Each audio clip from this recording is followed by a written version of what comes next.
Jadi kalau anak yatim, ya intinya kan mengajak mereka itu menjadi gembira. Tidak selalu santunan, tapi santunan salah satunya lah.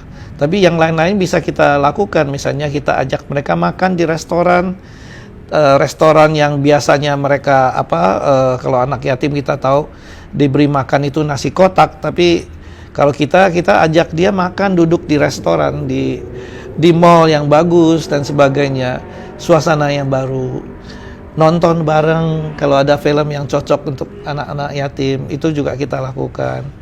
Bahkan kita ajak mereka belanja bareng di supermarket. Belanja bareng. Ya, dengan anak-anak yatim yang satu yatim itu, satu panti itu menggunakan satu kereta. Jadi belanja apa aja nanti tinggal kita hitung di kasir. Dan itu menyenangkan buat mereka, juga melatih kepemimpinan, melatih mereka memikirkan temannya dan seterusnya. Banyak program yang kita buat.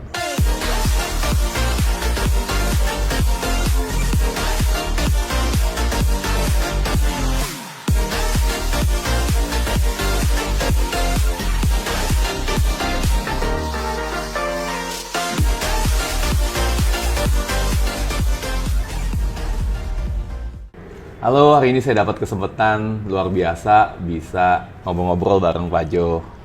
Halo Pak Jo. Hai, selamat siang. Selamat siang ya. Pak Jo orang yang humble banget.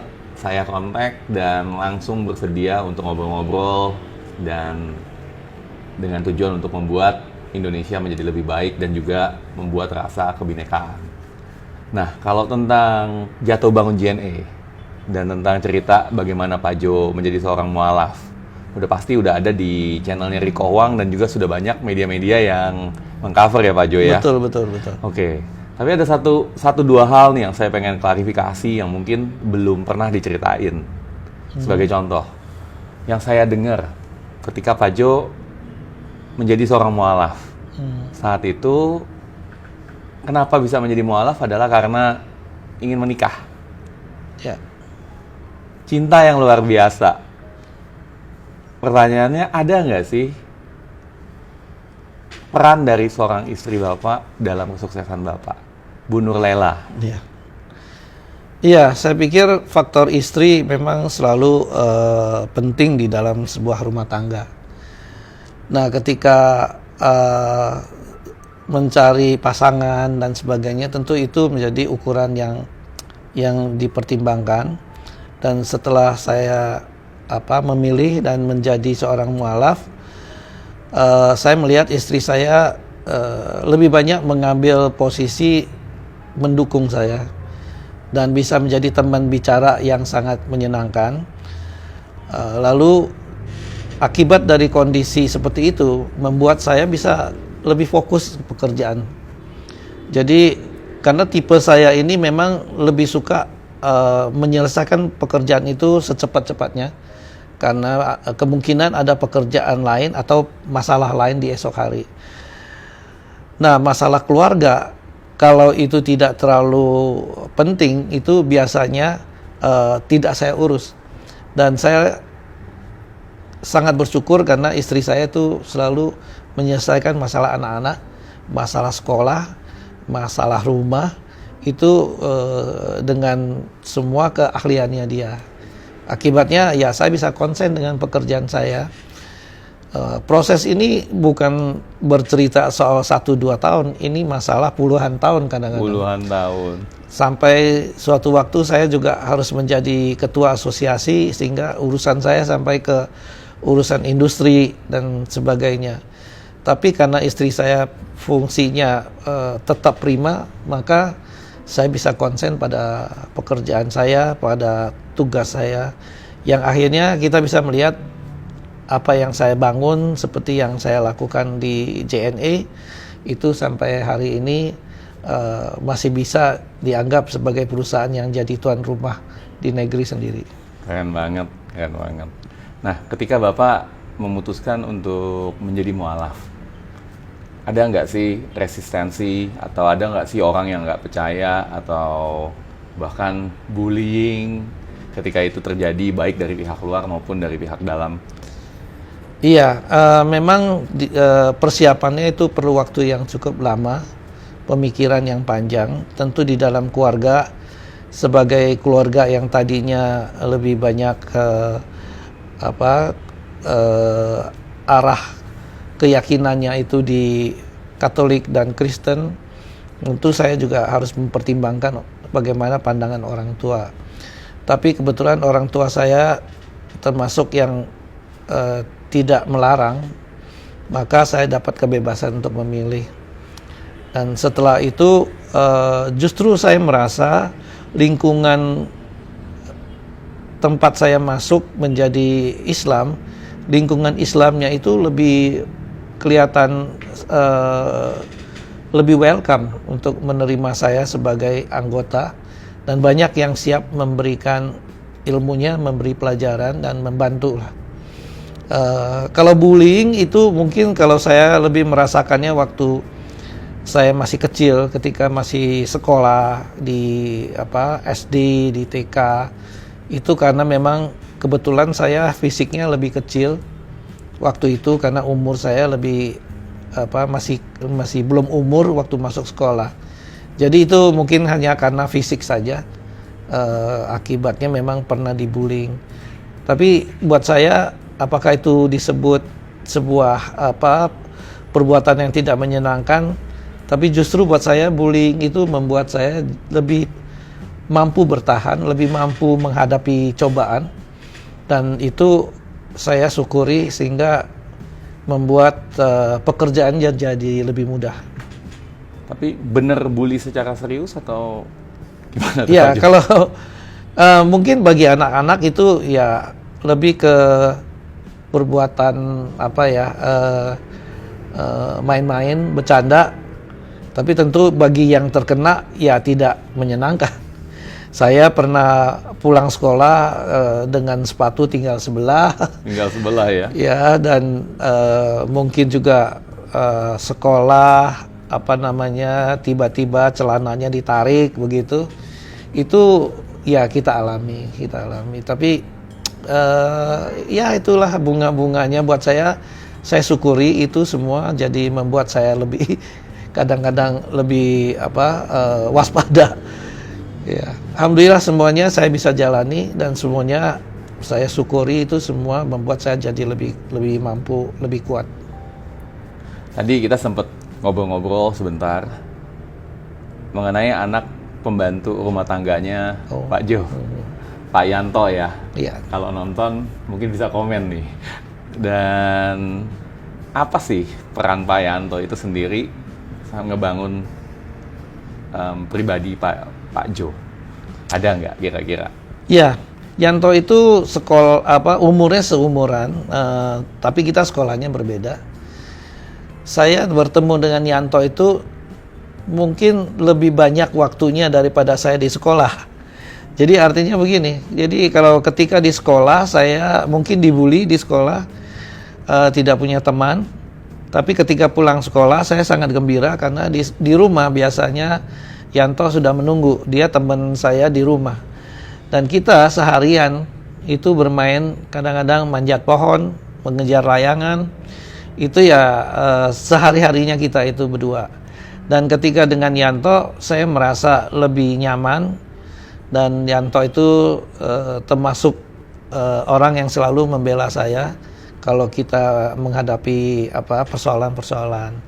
Itulah makanya kita cukup dekat sampai ketika kita berpisah waktu saya pindah ke Jakarta, sempat putus sebentar, tapi alhamdulillah setelah dicari-cari akhirnya setelah puluhan tahun juga saya temukan kembali dia di Kampung Deli.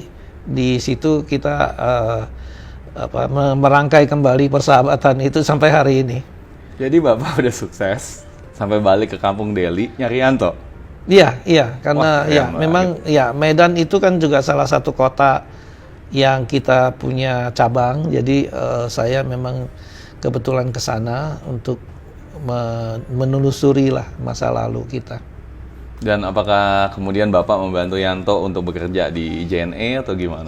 Kalau Yanto dia memang punya pekerjaannya sendiri. Dia juga termasuk penarik, mungkin kalau di Jakarta ini Metro Mini begitu ya.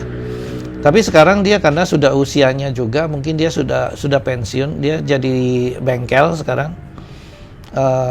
Pekerjaannya ya itu. Jadi saya menghargai apa yang dia sudah lakukan sampai hari ini. Yang jelas ya kita jadi bersahabat dengan anak cucunya juga jadi berkenalan. Tapi apa sih yang buat, maksudnya gini Pak, biasanya kan kita kan menganggap rendah ya, apalagi anak dari pembantu. Tapi kemudian Bapak pergi dan sudah berusaha sukses dan kemudian masih nyari dan kemudian mau bergaul gitu, itu apa sih? Kita penasaran banget. Wah, memang itu sulit ya. Buat saya persahabatan itu tidak melihat mereka itu siapa ya. Dari dulu Yanto itu memang anak dari pembantu ibu saya. Tapi saya melihat dia sebagai sahabat. Dan bahkan dia sering sekali menjadi pembela saya gitu ketika menghadapi persoalan di masa kecil itu.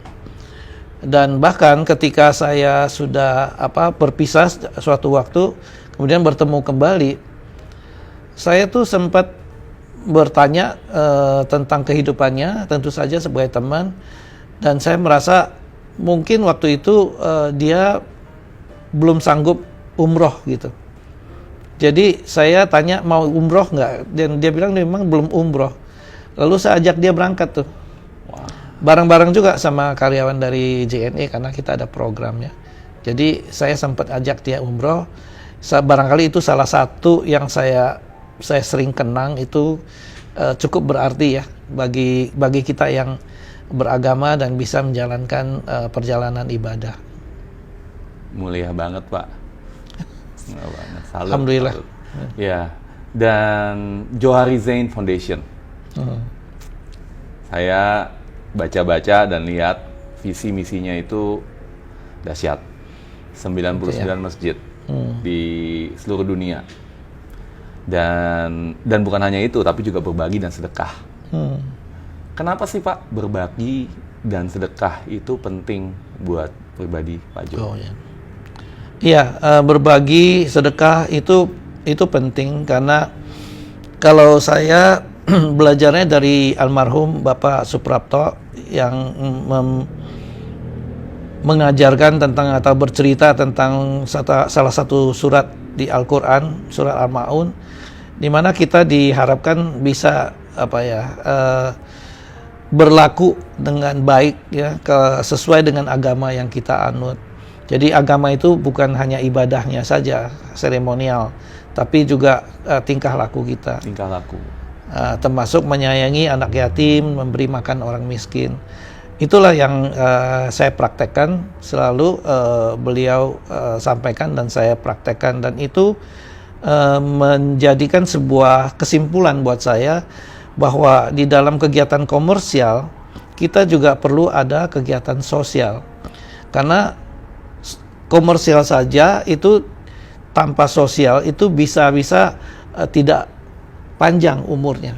Jadi sesuatu yang bisa panjang umurnya adalah ketika dia menjadi berkah, dia menjadi berguna.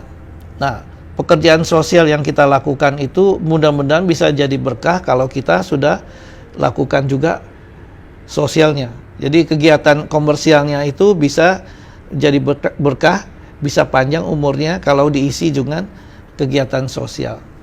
Jadi yayasan itu kita buat supaya kegiatan komersial kita itu bisa berkah gitu. Dan itu saya lakukan melalui yayasan. Dan yayasan ini juga sebagai sarana untuk mengajak orang-orang yang mau mempraktekkan dari umumnya orang berdagang tapi lupa untuk berbuat kebaikan, maka bisa melakukannya melalui yayasan kita. Boleh nggak sih kalau saya bilang JNE itu bisa sukses, salah satu faktor utamanya adalah karena berbagi dan sedekah, Pak? Iya, saya rasa banyak orang yang menyatakan seperti itu, yang mengatakan JNE itu menggunakan manajemen spiritual. Manajemen spiritual? Iya. Oke. Memang itu salah satu yang orang percaya, karena di dalam prakteknya kita itu setiap kali kegiatan kita selalu ada anak-anak yatim yang kita undang, anak-anak yatim yang kita santuni, dan itu berjalan sudah 29 tahun sampai sekarang ini. 29 tahun. Iya, dan akan terus mudah-mudahan. Mudah-mudahan. Jadi kegiatan apa Pak dibawa anak yatim? Oh, macam-macam. Jadi kalau anak yatim, ya intinya kan mengajak mereka itu menjadi gembira. Tidak selalu santunan, tapi santunan salah satunya lah. Tapi yang lain-lain bisa kita lakukan. Misalnya kita ajak mereka makan di restoran, restoran yang biasanya mereka kalau anak yatim kita tahu diberi makan itu nasi kotak, tapi kalau kita ajak dia makan duduk di restoran, di mall yang bagus dan sebagainya, suasana yang baru, nonton bareng kalau ada film yang cocok untuk anak-anak yatim, itu juga kita lakukan. Bahkan kita ajak mereka belanja bareng di supermarket. Belanja bareng. Ya, dengan anak-anak yatim yang satu yatim itu, satu panti itu menggunakan satu kereta. Jadi belanja apa aja nanti tinggal kita hitung di kasir. Dan itu menyenangkan buat mereka, juga melatih kepemimpinan, melatih mereka memikirkan temannya dan seterusnya. Banyak program yang kita buat. Dan Pak Jo hadir? Ya, kalau di awal-awal saya pasti hadir. Karena sekarang ini kan saya udah jadi komisaris. Jadi saya mungkin tidak ikut hadir, tapi program itu masih jalan, yang saya pastikan. Bisa nggak sih Pak Jo cerita kisah nyata apa sih keajaiban dari sedekah di diri Bapak atau bisnis Bapak? Sebetulnya banyak ya, kalau kita telusuri, apalagi kalau kita teliti, tentu saja semua keberkahan, hikmah dari sebuah peristiwa itu yang semuanya sebetulnya datang dari Allah, dari Tuhan kita. Cuman kalau kita tidak dibukakan mata hatinya, belum tentu kita bisa melihatnya juga. Tapi kalau kita teliti, sebetulnya banyak. Cuman kalau saya ingin bercerita yang sangat kasat mata, di JNE itu adalah di tahun 98 ketika terjadi krisis ekonomi, kita melihat banyak orang kena PHK. Nah, kena PHK ini kan tentu saja banyak orang yang akhirnya mencari pekerjaan baru. Ada yang buka wartel dan bikin laundry dan sebagainya. Nah, JNE merasa kita ingin membantu juga. Kebetulan JNE waktu itu masih jalan, lalu kita menawarkan menjadi agen. Dengan modal yang seadanya, bahkan dari JNE menyediakan timbangan waktu awalnya, itu mereka bisa buka bisnis pengiriman. Di tahun 98 itu memang masih kecil, bisnisnya masih kecil, orang ada yang mau, ada yang tidak, tapi banyak juga yang mau. Awalnya tidak begitu menguntungkan, tapi bisa jalan. Tanpa disadari, di tahun 2000 kita udah mulai melihat ada bisnis e-commerce gitu. Tahun 2000, oke. Online selling, Kaskus dan sebagainya itu mulai kelihatan. Dan di tahun 2010 kita udah bisa jualan 1 tahun 1 triliun. 1 triliun per tahun itu kemudian naik setiap tahunnya sekitar 30-40%. 30-40% per Iya, tahun? setiap tahunnya dari tahun 2010. Dari 1 triliun? Bukan dari 100.000 ya? Itu Iya. beda Mbak, susah. Iya, memang bisa tumbuh segitu cepat karena agen kita itu yang banyak. Karena itu cocok dengan model bisnisnya. Itu kan sesuatu yang menurut saya keajaiban dari sedekah.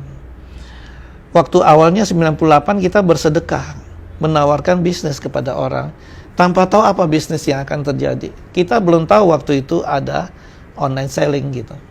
Tapi setelah sekian tahun, mungkin 10 tahun kemudian, ternyata online selling itu menjadi sebuah model bisnis yang disukai sampai hari ini. Dan itulah yang membuat JNE posisinya sangat dominan ketika jaringannya itu cukup luas untuk mengambil customer-customer yang tersebar. Begitu. Wow, jadi karena sedekah, tahun 98 benar-benar nggak tahu tuh Pak bakal ada online Belum selling. ada e-commerce, mungkin handphonenya masih gede-gede. Untuk nimpuk tikus masih bisa. Wah, nah belakangan ini kan saya lihat di Instagram Pak Johari ada Johari Cup. Oh ya. Ada pertandingan. Ya. Dan Bapak mention bahwa penting banget untuk silaturahmi dan kekeluargaan. Ya. Sedangkan 23.000 karyawan JNE itu kan banyak banget ya Pak ya. Untuk melakukan hal itu secara rutin, sebetulnya kenapa sih Pak penting kekeluargaan dan silaturahmi? Iya. Iya, saya rasa kunci dari sebuah keberhasilan itu adalah komunikasi. Jadi komunikasi yang terbuka itu membuat kita jauh dari salah paham, gitu misalnya. Nah, sementara kita lihat bisnis JNE itu bisnis yang padat karya. Jadi jumlah karyawannya cukup banyak. Sementara mereka itu bekerja di titik-titiknya masing-masing. Jarang sekali mereka itu bisa saling bertemu. Dengan jumlah karyawan yang begitu banyak, tentu saja sulit membuat acara besar seperti itu. Tapi yang bisa kita lakukan itu kita mencoba mengumpulkan mereka dalam komunitas. Jadi ada acara salah satunya seperti Johari Cup itu kita bertemukan mereka di cabang-cabang olahraga. Mereka yang suka futsal akan bertemu dengan temannya dari cabang futsal, tapi dari cabang yang lain. Kemudian yang bulu tangkis dan seterusnya. Nanti sebetulnya juga ada acara-acara nyanyi misalnya. Nyanyi. JNE Idol, kemudian ada yang kalau suka masak, ya ada demo masak, kejuaraan masak, dan banyak hal lainnya.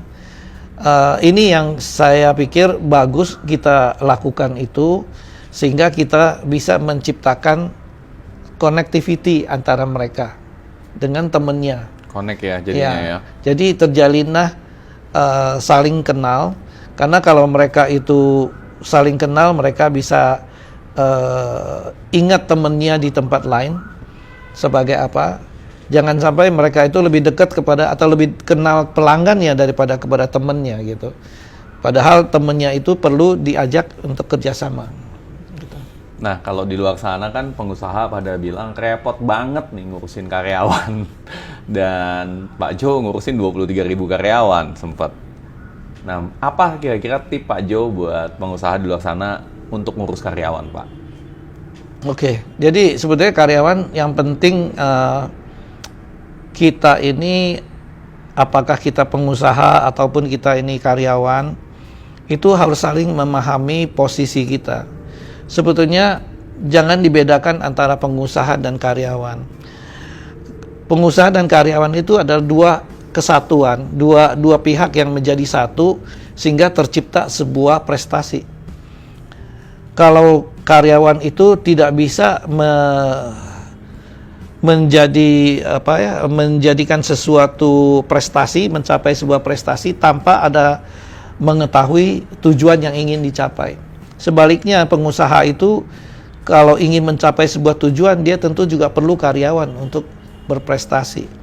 Jadi karena kita saling membutuhkan, maka yang perlu adalah menjaga saling pengertian di antara karyawan dan pengusaha. Kalau karyawan itu percaya kepada pengusaha, sebaliknya pengusaha juga percaya pada karyawan, saya rasa sukses itu masalah waktu saja. Jadi kalau kita saling mencurigai, justru itu tidak mungkin mencapai sukses. Jadi harus saling percaya. Menarik sekali. Begitu. Menarik sekali. Oke. Sangat menarik. Karena banyak banget pembisnis-pembisnis di luar sana malah yang bilang, aduh saya nggak bisa banget nih percaya sama karyawan. Karena banyak yang melakukan hal-hal yang terkadang tepok jidat. Tanggapan Pak Jo gimana? Memang ada saja. Kalau kita mau melihat sekelompok orang pasti ada yang baik, ada yang buruknya. Kalau kita lebih teliti, sebetulnya lebih banyak yang baiknya daripada yang buruknya, ya kan? Nah, kadang-kadang kita ketika ada yang buruk, kita hanya lihat yang buruknya saja, sehingga seakan-akan yang buruk itu mewakili semuanya. Padahal kalau kita mau jujur, sebetulnya yang baik itu lebih banyak. Oleh karena itu, kenapa enggak kita positive thinking saja, kita anggap semuanya baik. Kalau yang tidak baik, ya kita geser saja. Kalau yang baik, kita bisa menjalin kerjasama. Kalau lebih banyak yang baik, kan kerjasamanya menjadi lebih meriah, lebih bermanfaat. Wah, Pak Jo, tadi kita ngobrol-ngobrol saya dengar Pak Jo baru bikin startup. Oh ya. Yang buat saya penasaran, apa sih yang bikin Bapak dalam posisi sekarang dan umur sekarang yang masih bisa Bapak terus punya drive dan mau maju? Iya, kalau saya umurnya sudah 66 tahun. Sebetulnya buat saya kehidupan mencukupi lah. Untuk makan 3 kali sehari itu cukup. Tapi kenapa saya masih membuat bisnis? Itu karena kalau menurut saya, kalau kita membuat sebuah karya, itu tentu saja karyanya yang ada manfaatnya. Kalau kita hanya targetnya mencari uang, itu sebetulnya belum berharga. Yang berharga itu adalah ketika kita buat sebuah perusahaan yang bisa memberikan manfaat kepada orang lain. Banyak contoh, karena banyak bisnis yang terkena imbas dari kemajuan teknologi atau apa, atau model bisnis yang berubah.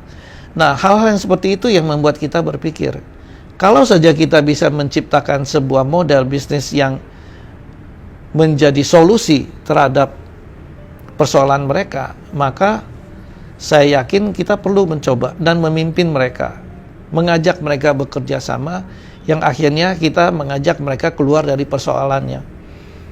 Ambil contoh, misalnya sekarang orang yang dulunya bisa jualan CD, sekarang jualan CD tinggal di copy saja lewat internet dan sebagainya. Lalu apa solusinya?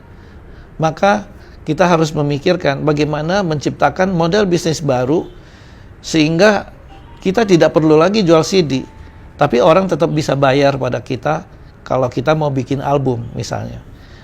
Nah, silakan aja mengunjungi beberapa startup saya yang nantinya bisa ditemukan. Sebetulnya saya sedang menciptakan bisnis baru dalam rangka menggantikan bisnis lama yang sudah kuno, sudah konvensional. Jadi beberapa startup yang Bapak bangun, salah satunya Kolase. Kolase misalnya di bidang musik. Dan Omiyago. Omiyago di bidang makanan, kulineri. Nah, buat saya itu menarik banget. Bikin bisnis baru mungkin oke ya, dalam arti kata sebagai pengusaha terkadang ya pengen terus maju, pengen bikin bisnis baru. Pilihannya itu loh, startup, di mana startup itu kan dominan pemikirannya adalah teknologi, sesuatu hal yang baru, anak muda, dan bahkan di beberapa orang di umur saya pun banyak yang bilang itu mah startup mah untuk anak umur 20-an. Nah, apa sih yang bisa bikin Bapak terus masih bisa maksudnya nggak gaptek gitu? Nggak, sorry ya Pak ya. Iya. Ya, saya pikir kalau masalah milenial dengan orang-orang seperti saya, mungkin saya lebih ke baby boomers ya. Tidak ada bedanya yang apakah kita milenial atau bukan. Yang menjadi ciri khas dari milenial suatu generasi ya tentu adalah karakternya mereka. Jadi pola pikirnya mereka, apa yang menjadi mereka, yang membuat mereka suka, apa yang membuat mereka tidak suka. Nah, kalau kita ingin masuk ke dalam generasi itu, tentu kita harus memahami ciri-ciri khas dari generasi itu. Kita tahu bahwa milenial punya karakter yang berbeda dengan baby boomers, sangat jauh berbeda. Tapi kalau misalnya sebagai baby boomers seperti saya mau memahami milenial, maka saya harus pelajari apa yang mereka suka, apa yang menjadi kecenderungan. Kalau milenial kita tahu lebih individualis, kemudian mereka itu lebih melihat kehidupan ini sebuah perjalanan karir. Kita bisa melihat apa yang mereka lihat dari sisi atasannya, bosnya itu lebih dilihat sebagai seorang guru daripada pemberi perintah. Nah, kalau kita meletakkan diri kita pada posisi yang mereka inginkan, tentu kita bisa berinteraksi dengan generasi itu. Dan kan bisa berinteraksi itu menjadi penting kalau kita punya ilmu-ilmu yang sebetulnya baik untuk mereka. Jadi kehadiran saya di antara anak-anak milenial ini sebetulnya adalah untuk memastikan mereka itu tidak salah juga, karena semua milenial itu tentu ada positifnya tapi juga ada negatifnya yang perlu kita jaga. Sehingga dengan pengalaman yang sudah ada pada saya bisa bantu mereka. Tapi di sisi lain apa yang mereka suka pun saya bisa bantu mereka untuk mendapatkannya. Wow. Dan tips Bapak ada nggak kira-kira untuk pengusaha yang mungkin sudah cukup berumur dan sekarang lagi teriak-teriak karena ya bisa jadi coronavirus dan hal-hal yang menerpa bisnis sekarang ini? Oh iya. Iya, kalau musibah kadang-kadang kita sebutnya itu sering sekali kita anggap suatu hal yang negatif yang membuat kita mundur kembali. Tapi kalau kita mau melihat semua peristiwa yang terjadi di dunia ini terhadap manusia dan sebagainya, termasuk corona dan sebagainya, kalau kita melihatnya dengan kacamata positif, mungkin saja sebuah musibah itu bisa menjadi sebuah tantangan atau sebuah potensi yang bisa kita ambil menjadi bagian dari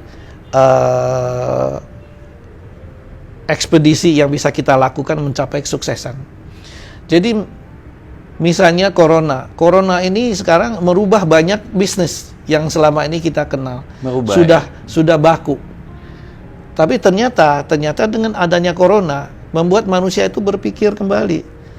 Seandainya manusia itu tidak boleh berkumpul di dalam satu titik bareng-bareng dalam jumlah yang besar, lalu solusinya apa, gitu kan? Kalau manusia satu dengan yang lainnya takut tertular penyakit, lalu harus tidak terjadi kontak langsung terlalu banyak, maka apa solusinya?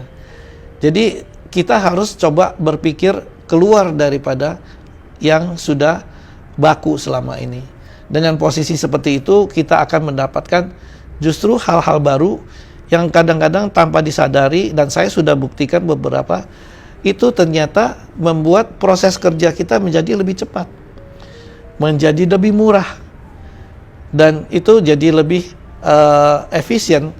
Bayangkan kalau tidak terjadi musibah itu, mungkin kita tidak pernah tahu. Jadi musibah membawa berkah ini ya? Musibah bisa membawa berkah. Dan posisi JNE sendiri, setahu saya beberapa tahun yang lalu tentunya sangat-sangat mendominasi. Nah sekarang udah mulai bermunculan nih aplikasi-aplikasi online yang baru-baru dan menjadi banyak pilihan anak-anak muda, apalagi dengan 3 hours delivery, 3 jam delivery dan lain-lain. Nah, menanggapi hal seperti itu bagaimana nih kira-kira JNE bisa beradaptasi? Iya. Jadi semua bisnis itu harus terus-menerus melakukan inovasi. Karena kita tahu dunia bisnis atau dunia ekonomi atau dunia logistik yang sekarang kita bahas ini itu juga terus berubah. Teknologi terus maju.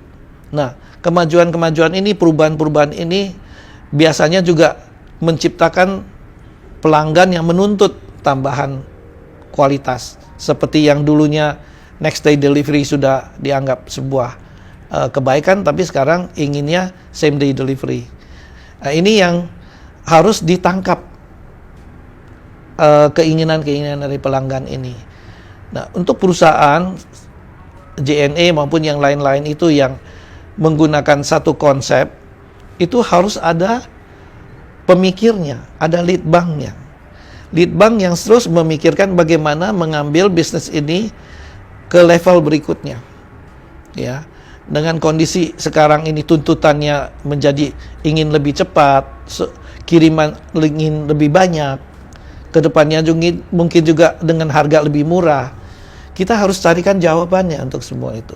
Nah, lead bank inilah yang nantinya menciptakan produk baru, yang nantinya bisa mengambil alih dari apa yang sudah ada sekarang ini.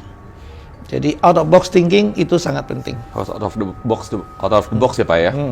Dan untuk dapetin out of the box-nya itu gimana tuh Pak? Ya, kadang-kadang kita harus membiasakan diri kita tidak selalu melihat persoalan itu dari dalam perusahaan. Sekali-sekali kita coba melihat perusahaan dari luar perusahaan. Contohnya misalnya, kalau kita membiasakan diri melihat perusahaan kita sendiri, tempat kita kerja, sebagai kompetitornya. Jadi kalau kita melihat perusahaan kita sebagai salah satu kompetitor, maka kita akan bisa melihat banyak kelemahannya. Kalau kita tahu kelemahan perusahaan kita sendiri, maka kita punya banyak kesempatan untuk menghilangkannya atau memperbaikinya. Keren banget. Dan dalam pembangunan JNE dulu, saya ingat atau pernah baca bahwa modal uang yang didapat hanya 25 juta rupiah. Oh. Masih mungkin nggak sih untuk melakukan dan membangun bisnis sebesar JNE di zaman sekarang? Terutama untuk pembisnis awal, kira-kira dengan angka yang equivalent dengan yang ketika Bapak Jo dapatkan saat itu. Iya, jadi kalau bicara mengenai besaran uang itu memang bukannya sebuah kunci dari keberhasilan. Uang itu nomor sekian, walaupun memang tidak boleh juga tidak punya uang. Tapi kalau kita perlu uang, yang nomor satu kita perlu miliki itu oleh seorang entrepreneur adalah kita harus punya karakter. Karakter apa yang paling penting untuk seorang entrepreneur adalah kejujuran. Kalau kita punya kejujuran, maka kita bisa dipercaya. Kalau kita bisa dipercaya, maka modal bisa kita dapat. Itu yang akan menjadi proses, ya. Jangan sampai jadi seorang entrepreneur tapi sudah mulai dengan ketidakjujuran, maka bisnis kamu akan susah. Jadi milikilah kejujuran itu sehingga kamu bisa dipercaya. Dengan bisa dipercaya, uang sebesar apapun nantinya kita bisa dapat. Kejujuran ya Pak ya? Kejujuran kuncinya. Apa sih tips bisnis untuk para pengusaha di luar sana dari Pak Jo? Ya, jadi kalau misalnya kita sudah memiliki kejujuran, maka yang next-nya adalah kita pikirkan produk apa sih yang bisa menjadi solusi. Setelah kita bisa menyelesaikan masalahnya, jangan hitung untungnya dulu. Hitung solusinya dulu. Kalau sudah ada solusinya, keuntungan itu biasanya akan mengalir. Hitung solusinya dulu. Wow. Dan kalau dari sekian banyak hal dan hal-hal yang penting yang saya dapetin dari Pak Jo, kalau saya tanya, hanya satu, saya minta satu aja. Apa sih kunci sukses dari Pak Jo? Waduh, kalau kunci sukses saya pikir ya banyak ya seharusnya. Cuman yang sangat penting buat saya itu adalah terbukanya komunikasi antara kita dengan orang-orang sekitar kita. Positive thinking itu juga penting. Jadi jangan buruk sangka. Kita anggap semua orang itu mendapat angka 100. Kalau mereka kurang baik, itu mengurangi angka dia sendiri. Tapi kita tidak menilai mereka 0. Kita menilai mereka dengan positif. Mudah-mudahan dengan berbaik sangka, kita punya keyakinan sendiri untuk maju ke depan.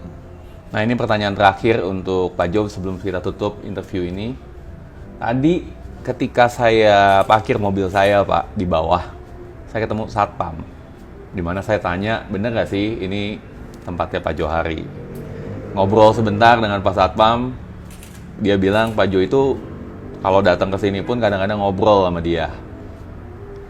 Yang saya pengen tahu, apa sih yang bisa membuat Bapak masih dalam posisi Bapak masih bisa bicara dengan Satpam, dan gimana caranya bisa begitu humble?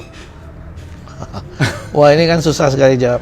Tapi kalau menurut saya tidak pernah melihat orang lain itu lebih rendah, lebih tinggi. Kita semua sama. Di hadapan Tuhan kita adalah manusia.